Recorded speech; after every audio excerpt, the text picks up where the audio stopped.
It's the first. It's the first. It's the first episode. It's the first. Might be your last. But I'm looking for my first. First episode podcast.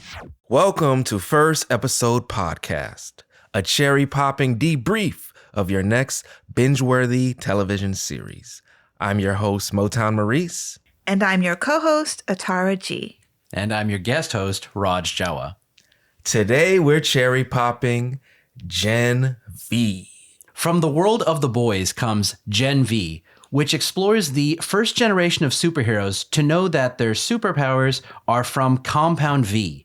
These heroes put their physical and moral boundaries to the test, competing for the school's top ranking. Genres are sci-fi, action, adventure, and comedy. So, y'all, there is a lot to extrapolate from this show. My impressions, first off, are very negative. And the reason for that is I have a big problem with tokenism. I have a serious issue with like cultural mockery. And we get that right off the jump. I honestly wanted to turn it off. I asked Atara a couple times, like, you want to continue watching this?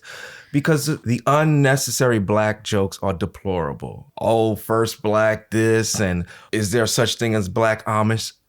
I cannot stand that. It's a form of like Hollywood narcissism too. It's as if this character is not normal and you have to make a joke out of their appearance to normalize them. It's a continuance of affirming that anybody who isn't Caucasian is other.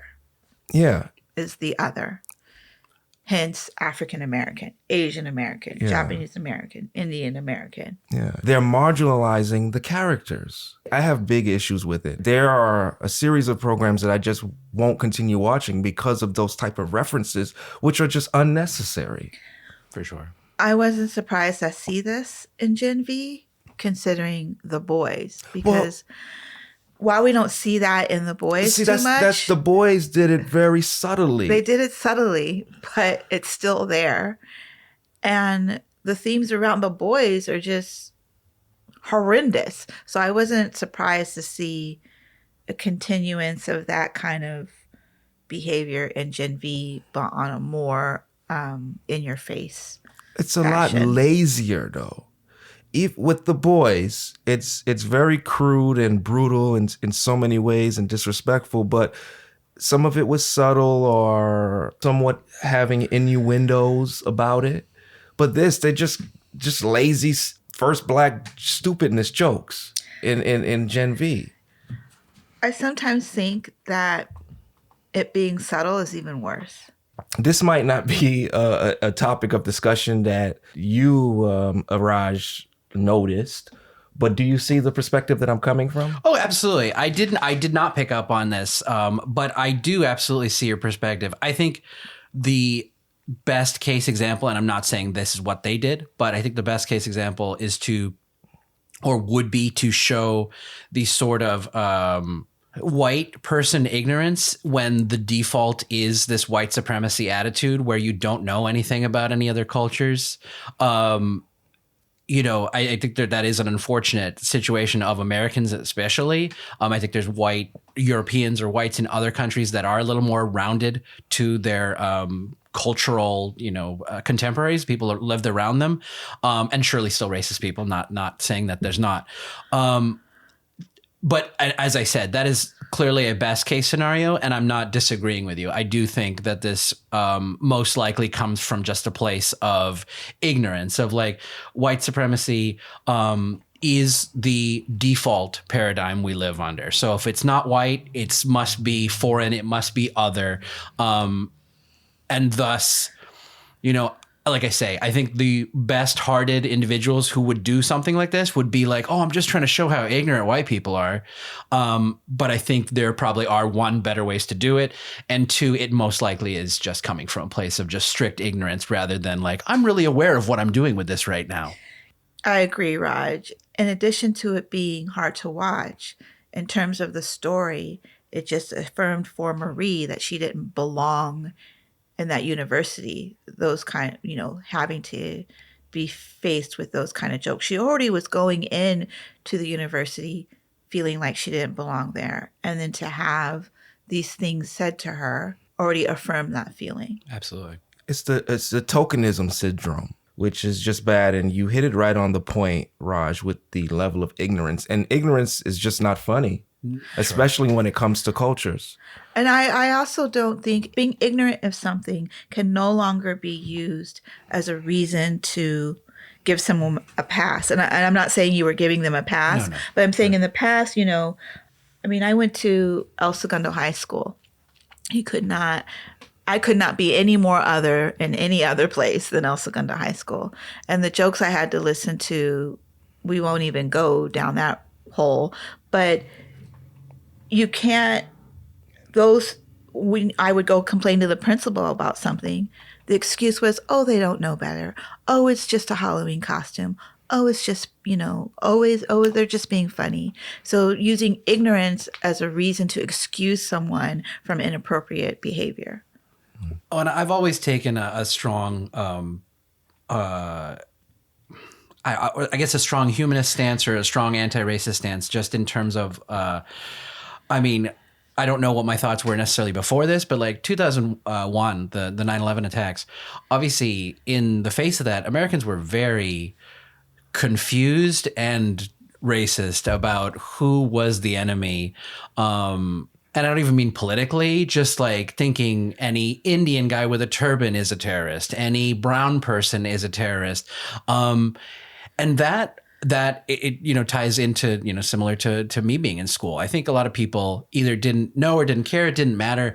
There's a lot of people that will just throw around terms that are really, really heinous.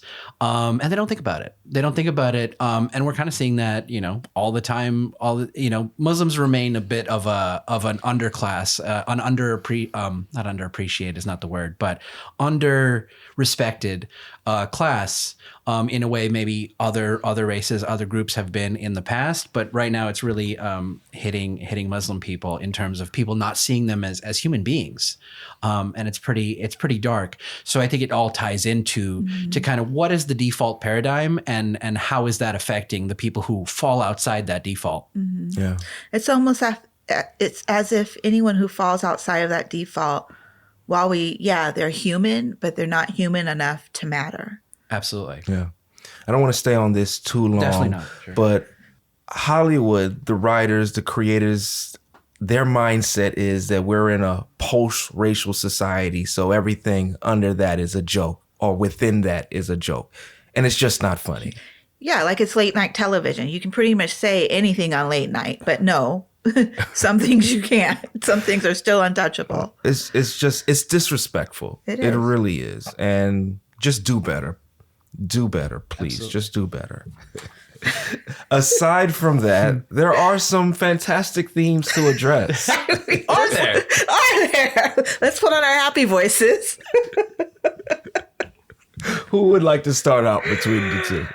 Raj, I will give you the mantle. Okay, sure. I think, I mean, my themes are a little broad spanning, but I think the main one is this idea of like social credit and social media. Obviously, social media is much more the in-your-face theme. Like we're seeing it with Marie not getting into the school concentration she wants because she doesn't have a social media presence. It's really the kind of defining thread of seemingly this universe, maybe also the boys' universe as well, is this: your popularity determines your status. Your social media, your following, what you do is where you're going to go in this world. It's not necessarily a meritocracy, which the main character kind of believes. It's like, oh, you know, we're just about saving people and fighting crime. And that reality really kind of smacks her in the face by the end of this episode, unfortunately, even. So, yeah, I think the idea of social credit, hierarchies, these are all ideas that are like deeply, I think, seemingly tied into at least this first episode, and I presume the show in general. Yeah, Marie really wants to be a hero, and she really wants to save people.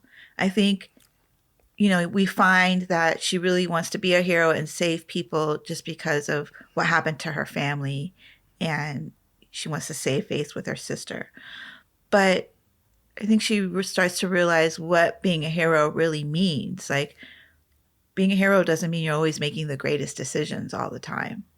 Absolutely. But I would also argue, too, it kind of was thrown back in her face in a way, because though she did end this episode doing the right thing, she actually will wind up being the scapegoat for the more popular students, that, let's say, the football star kids, or whatever you want to, however you want to parallel it to our world. These are the star students, and they left the situation like cowards and left someone to die. She did the right thing, and yet she's going to take the fall because, one, she's got a criminal record already. She's not popular. No one basically cares about her. So we can put this all on you. All the stink can go on you, and our star students can continue being stars, and no one's going to talk about it or question it or care. Absolutely. And this is a scenario which is parallel to real life. We see this happen all the time, where a group of kids go out, everyone gets in trouble, 4 of them get sent home, 1 gets thrown in the bus and gets down to the station, and everything goes on this kid. Absolutely. We see that happen all the time. Absolutely. We talked about, I actually wrote from an ABC article, because it was so specific, the time when a defense team used the term affluenza to defend their client who had done, I don't exactly remember the case, but the attorney had said, I'll read the quote from ABC's. Miller had said Couch was raised by his parents with no reasonable boundaries. He'd said the teen was taught by his parents that if he hurt someone, he could send him money. Miller, though not the first to use the term affluenza, said Couch's parents also taught him to an extent that other people were beneath him and have no worth.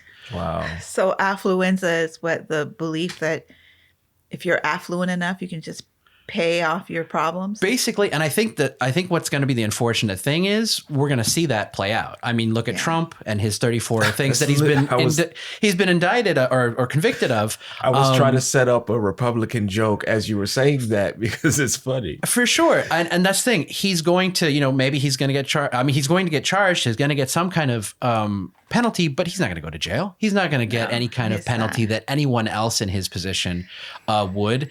And, I think that's a big thing.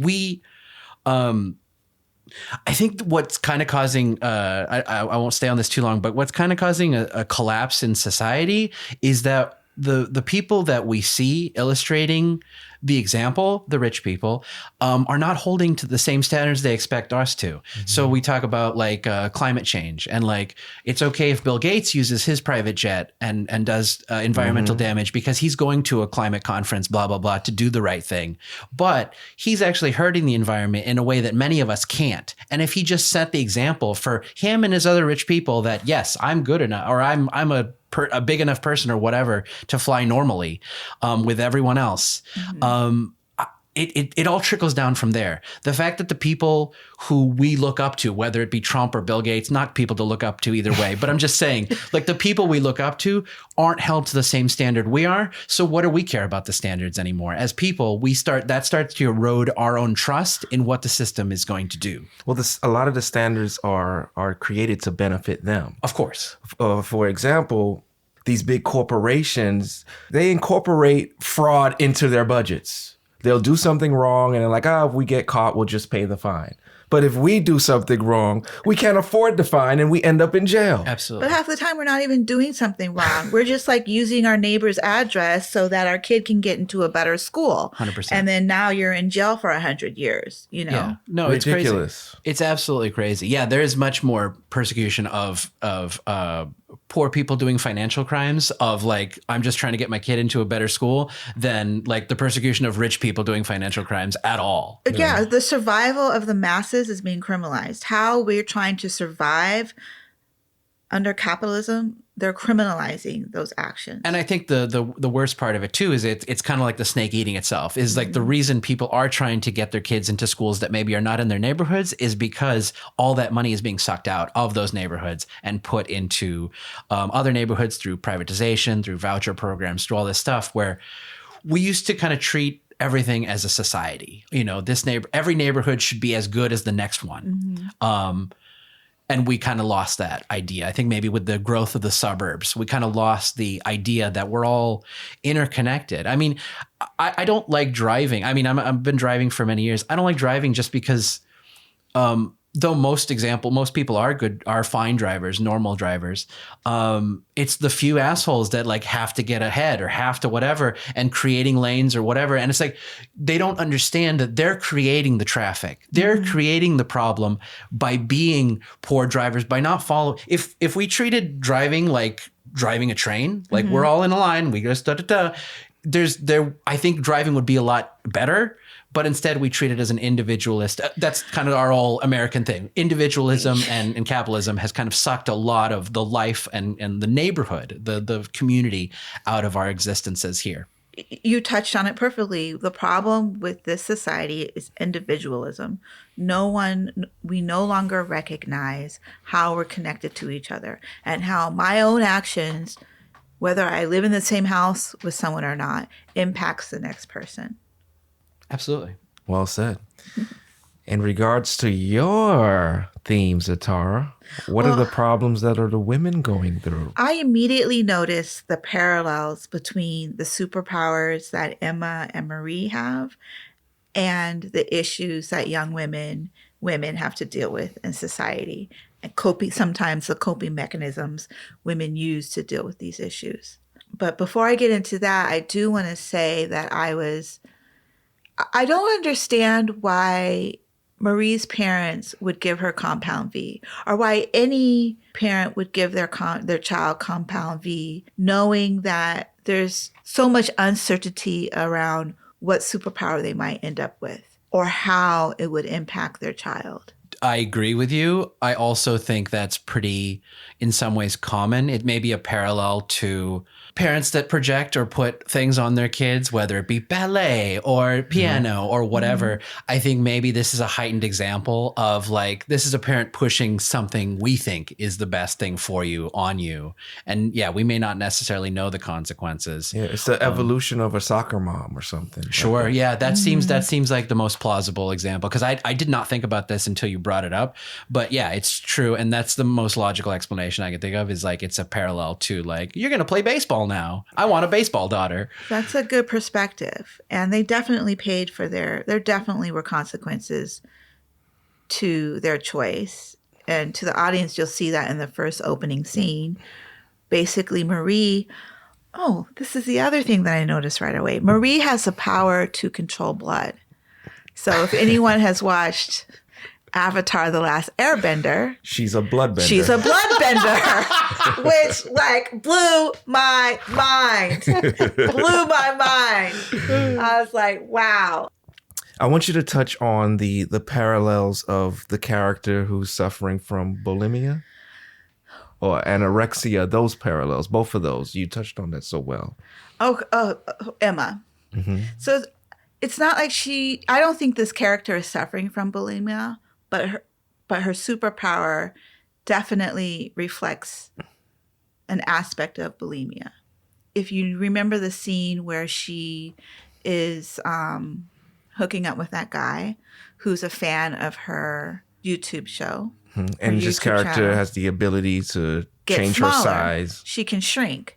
And he wants her to shrink because it would be so hot. And, they're making out and he tells her how hot it would be for her to shrink. And, basically turns her into a fetish object, immediately objectifies her. And she has her own issues, which I think drives her decision to go ahead and shrink herself for this guy. And so she tells him, hey, it's not that easy for me to shrink. And then the next scene, you see her shrinking herself, and essentially she's throwing up. And every time she throws up, she gets smaller, which kind of to me was a parallel to women in this society. The ideal beauty image for women in this society is to be thin. And so women are people, especially women are always dieting or going to extreme measures to be thin. And you have some women who turn to anorexia or turn to bulimia to, get to that thinness. So I just saw a real strong parallel between Emma's ability to get small by throwing up and society's pressure on women to be thin. Hence, a lot of women cave to that pressure by developing eating disorders. Yeah. I think this show does a really good job exemplifying some of the mental health issues and disorders in this superhero form. But at the same time, couldn't it be a trigger for certain people watching? Yeah, well, while we were watching the show, I said that. I was like, this is they should have a trigger warning, because later on we see Marie, she gets upset, she gets very angry, and she goes behind a building and she cuts herself. Cutting is a form of release for some people. It's a mental health disease, and if you're someone who suffers with that, or you're in recovery from bulimia or anorexia or other disorders where throwing up can be a trigger for yourself, watching someone throw up could be a trigger. Watching someone cut themselves could be a trigger. But again, I found it very interesting that their individual superpowers parallel some of these issues or mental health issues that many people struggle with. It makes me wonder, yeah, for sure, because we dived into Emma's power and Marie's power, at least in this episode. I'm curious if, like, Golden Boy's power, may he rest in peace, that Golden Boy's power is also fueled by some kind of mental coping mechanism as well. We don't know. Maybe we won't know. But it's interesting, and maybe that's the kind of divining thread of all the students at the school, is kind of they're all different coping mechanisms. Because I didn't even pick up on obviously the cutting is an obviously example, but I didn't see Marie as cutting herself for self-harm until she was behind that building. That seemed like the only example where she was, I'm doing this to actually hurt myself. And maybe even being disappointed that the power came out again, because she bled out for a second and then the blood started floating. Yeah. Almost like, oh, I'm normal. But not such luck. But yeah, I thought that was very interesting. And you could even tie in the guy pressuring her to get small. Get small is very much like, oh, baby, you could be thinner or whatever. Yeah. It was very much tied into like that idea of him being the societal pressure and her kind of, I'm not saying it's her weakness, but caving into that pressure because she feels like she needs to or she must. I mean, there is that narrative out there where some men are like, I got to marry a woman who's going to keep taking care of herself. So even after she bangs out 4 kids for me, she still needs to look like she's 20 years old. Like, let's not act like that doesn't exist, Absolutely. I have friends who have shared with me that their partners have said to me, oh, my partner wants me to lose weight. I myself have been told, oh, your body would be perfect if you just got rid of that little tummy, and I'm like, 18, are you kidding me? Oh yeah, no, that's absurd. Yeah, but absolutely, it is I think very illustrative of that is he's demonstrating the societal pressure and her giving into it. Well, on a more lighter note, my theme of choice is the heroism. As you both know, I'm working on a documentary that addresses the 12 stages of the hero's journey. Mm-hmm. And I kind of saw a little bit of that within the first 3 stages, if I can share. So the first stage is the ordinary world. It's where the story begins. The hero is often immature, inexperienced, simply going about their daily life. And then the second stage is the call to adventure. Somehow the hero receives a call to action or adventure. He or she takes upon the quest or accomplishes a task. And the third one is the refusal of the call. The hero is more interested in self-preservation and initially refuses to go on the journey. I saw that within some of the heroes, not only just Marie, but some of the stories when you got to learn a little bit about the backstory and them not sure if they want to do this and things like that. And then just how it started off with Marie in the living room with her family in an ordinary world. So it's all there. And I think it's pretty awesome that they have a university to cultivate the heroes. They should have a university for visionaries. University system, that's another conversation, but what the university system should really focus on is improving a person's finance skills, improving a person's imagination.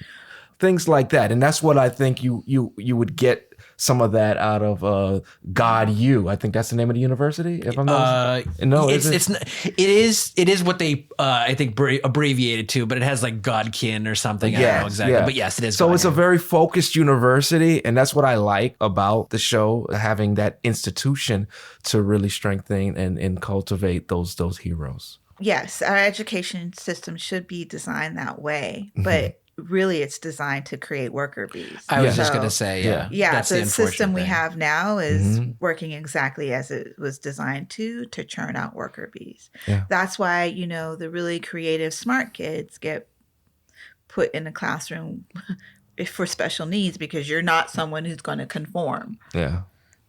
Well, and it is exactly what you said. I don't know if have anything more to add. It's really just the way the system operates is not to really teach people to be entrepreneurs or to steady your finances or whatever that means. A lot of those things are a lot of the same things is entrepreneurship and taking on your own finances.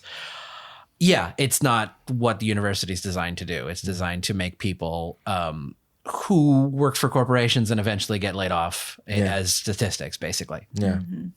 Entertainment potential. I think people would want to watch this because there are amazing parallels in here. And I think that there's real creative ways of showcasing disorders and issues within teenagers, within young people. There's a lot of intrigue about that.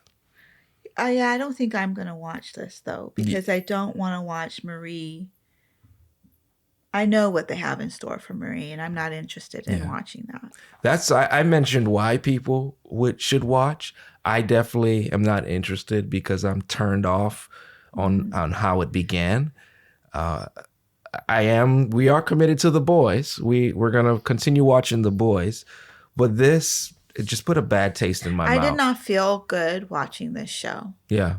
It did not make me feel good at all. Yeah, and it's because you're witnessing these disorders come to life. I love the stereotypes play out, Yeah. One of the reasons that I like to read or to watch entertainment is because I like escapism. I want to escape.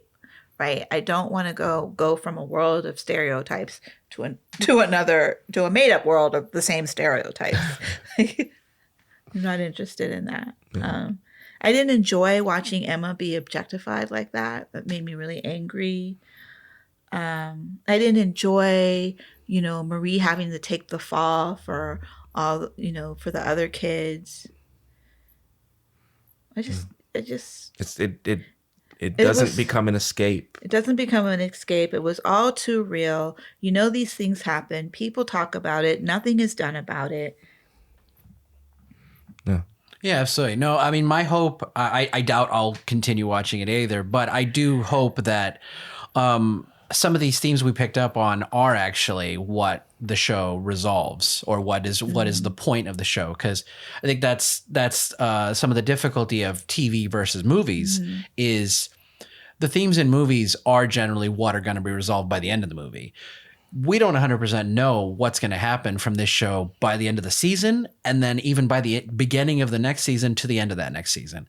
So it's a complete crapshoot of writers, staying on the same page, having the same vision, having the same ideas of what they're trying to get across, in a way that, a movie is finished and it's all done and it's wrapped up, and a show kind of lives on to have a different life. It's like, who's going to screw it up? Producers, writers, director, actors, what's going to happen to this show as it goes forward? Is it even going to care about any of this thing that's pitched in episode 1 by, season 3? I do hope that those who choose to watch this show learn something from these themes that are being shared. I hope they're able to